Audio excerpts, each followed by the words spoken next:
Hey,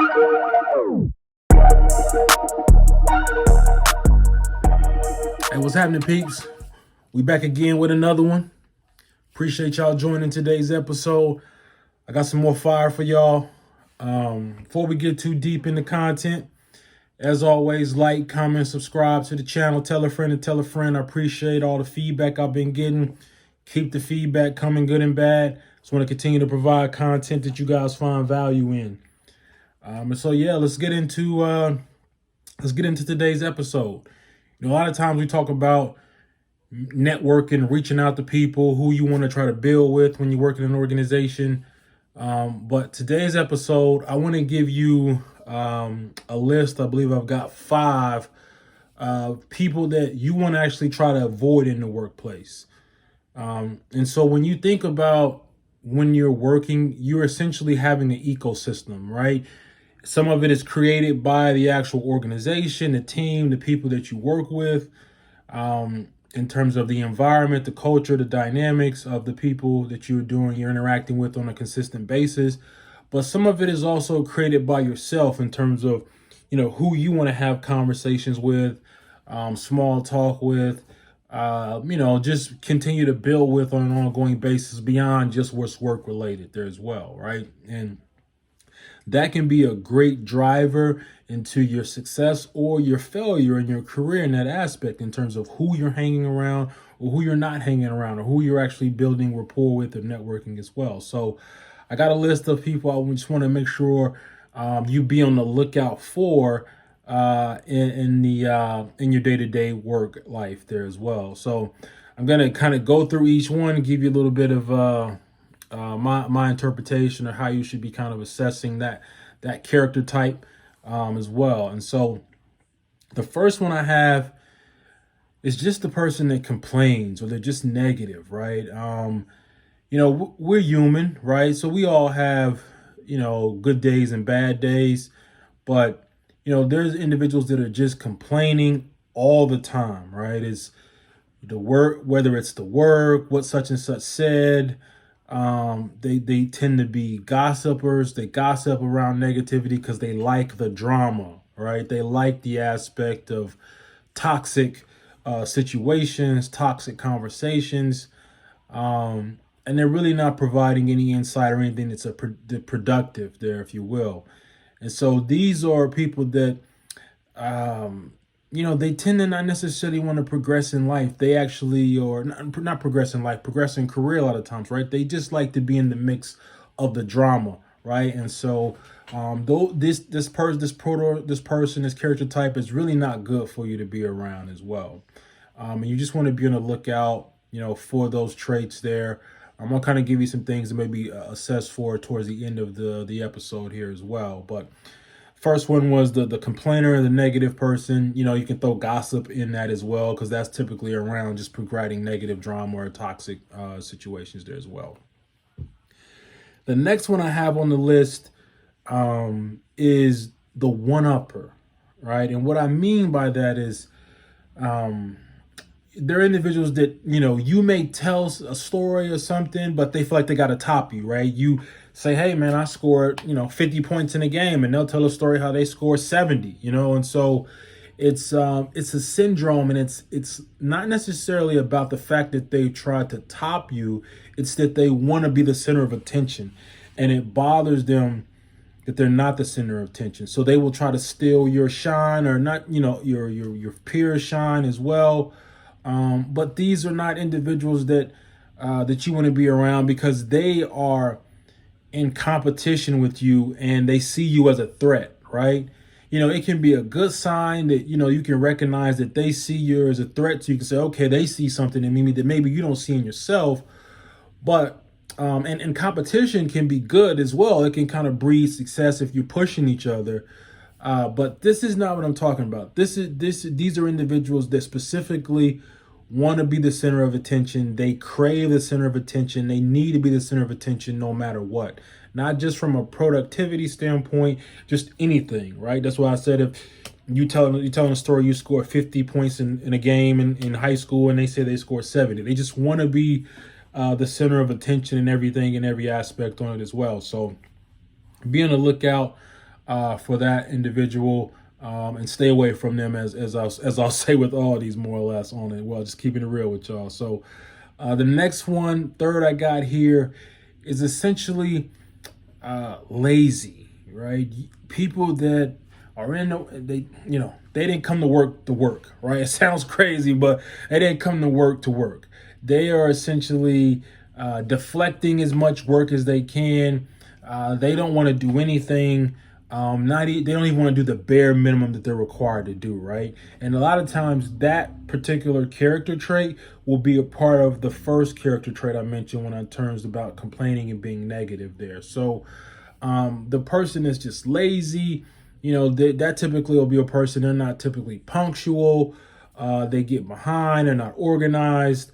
And they're not necessarily trying to complete tasks, right? They're essentially just complaining about getting work done, or whatever the case may be. But this is not a person that you want to be around as well. It's bad for you ultimately there as well. So again, like the first other two, stay away from this prototype, or this character type as well. So I got going to number 4 here. So I have, I titled it as no ambition, or just the nice guy, the nice girl, the nice person that is, they're really not going anywhere, right? And what I mean by that is that there are people, they're nice individuals, but they have no direction, right? And so, definitely if you can help them get some direction, maybe they can help you. You guys can work together to get some direction. But you don't necessarily want to be around this person too long, because it'll get you derailed off your course of action there as well. And a lot of times, like I said, they're really nice people. They have good intentions. They don't do anything that disrespects you. They're not gossiping. They're not complaining. But they're just kind of stuck in the same situation that they've been in for an extended period of time. And they don't know if they want to do something else. They don't know if they want to do this or do that. They just have no idea where they want to go. And it's not that you're trying to say that you're better than them. It's just saying, hey, I'm trying to be intentional with what my next step is, what I'm trying to do.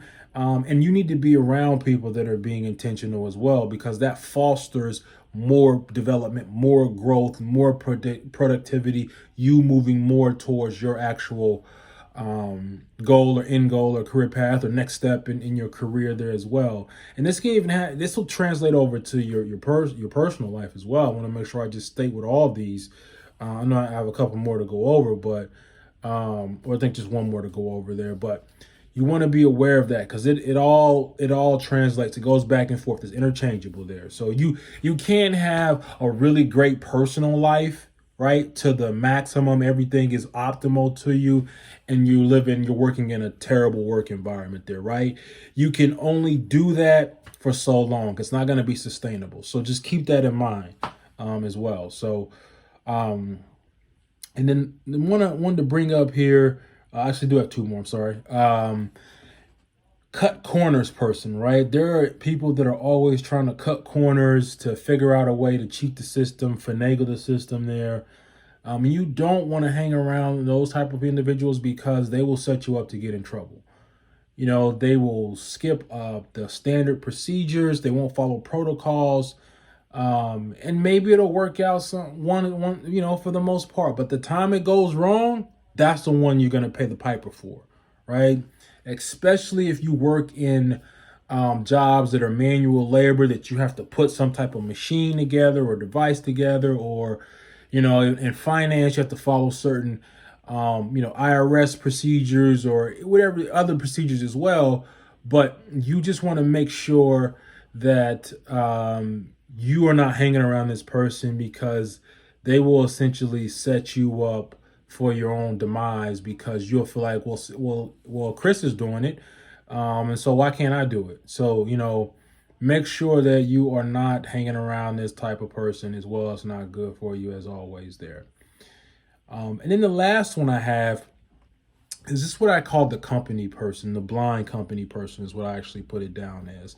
And what I mean by that is, you can enjoy or love working for your company there as well, but the person that is blindly trusting every single thing the company says without actually being logical or processing it or seeing if it makes sense there as well. No matter what, they just believe everything the company says.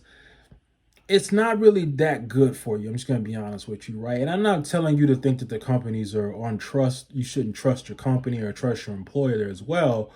But you got to provide some facts or some backing or some logic behind that to make it make sense, right? I just can't go outside and tell you the sky is neon green, and just because you know me, you're just going to say, okay, I believe Marcus, the sky is neon green as well. Like, I have to provide some evidence to show that, a picture, photos, scientific evidence if I wanted to try to prove that.